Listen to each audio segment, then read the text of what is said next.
अस्सलाम वालेकुम वरहमतुल्लाहि वबरकातुहू।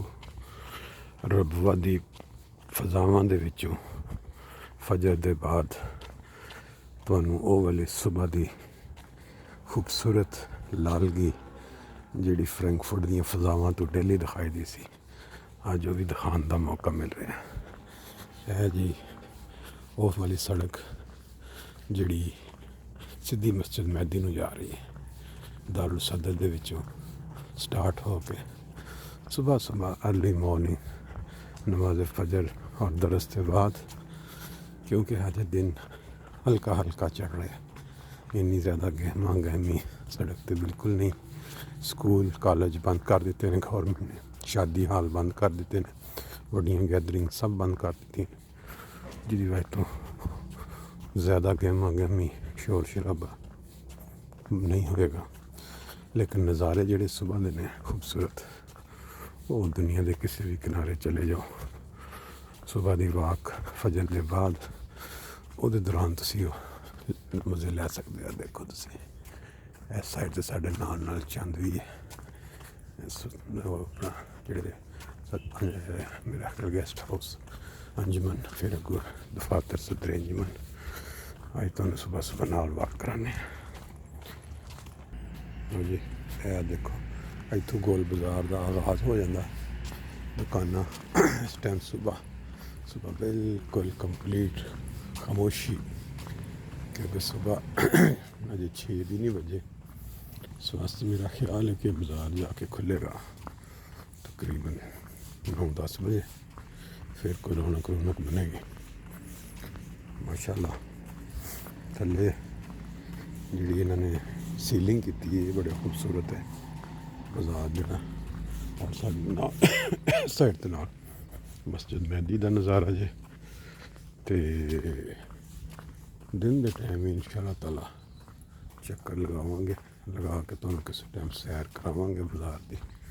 लेकिन इस टाइम क्योंकि सुबह सुबह जी सुबह की सैर जी तुहानूं अक्सर करवाई दी, उस सिलसिले मैं आख्या चलो और नहीं किसी पासे तो फिर इस पासे निकल चलने, नाल अपनी सैर हो जाएगी तो नाल दोस्तों की भी सैर करवा देने।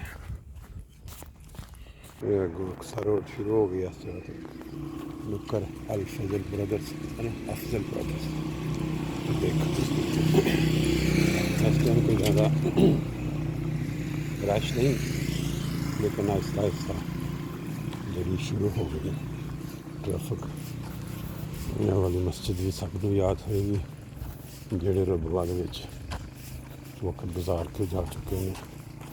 म्यूनसिपल कमेटी दफ्तर चुनाव नगर, ये वो म्यूनसिपल कमेटी है जिन्होंने सिर्फ और सिर्फ रबा को टैक्स लेना सीखे, बाकी इत्थे लाना जड़ा ना वो कोई गरज नहीं लगी। या फिर अगे म्यूनसिपल वाले दी दुकाना ने चंद कमेटी दी इस पास अपने दीवाने महमूद बिल्डिंग, और सीधे चलते जाओ तो फाटक आ जाएगा। फजर की नमाज पढ़ के जी बाजार वाली मस्जिद उतों लोग बाहर निकल रहे हैं, दूसरी साइड दीवान महमूद की आ गई। देखो माशाल्लाह बड़ी खूबसूरत बिल्डिंग, मस्जिद से अंसारुल्लाह दा ईवान है नासर के नाम तो, और बाकी फिर प्राइवेट हाथा जड़ा रहायशा, और इस साइड पर भी सब रहायशा। यादगार चौक के नाम तो मशहूर, ये बाद अगे फिर दारुल दी इमारत आ जाएगी, और इस पासे सारियां रहायशा, और दारुल दी बैक ते सराय मसरूर की बिल्डिंग नज़र आ रही। साड़ी सैर छोटी जी सैर मुकम्मल हो गई, दिन भी थोड़ा थोड़ा चढ़ गया। इन्हें जो नज़ारा सुबह का ना पता नहीं, रबवा की फ़ज़ा और जर्मनी फ्रैंकफर्ट की फ़ज़ा जिथे हम सानू 23 साल इत्थे गुजार दिते, ते 19 20 साल उत्थे जर्मनी च गुजर गए। इन्हां दोनों नूं अगर कंपैरिजन करिए तो फिर यही लगता कि जिथे इंसान ने बचपन गुजारिया होंदा वो नहीं भुल सकदी चीज़ां। बाकी हर एक दा अपना अपना अंदाज सोचण दा। देखो अपनी अपनी रोज़ी वास्ते सुबह सुबह किस तरह रिक्शा नहीं लेना लग गई ने बाहर, गड्डियां भी खड़ियां ने इत्थे, दुनिया जाने वास्ते तैयार खड़ी। वो जेह्ड़े मेहमान ठहरे ने भी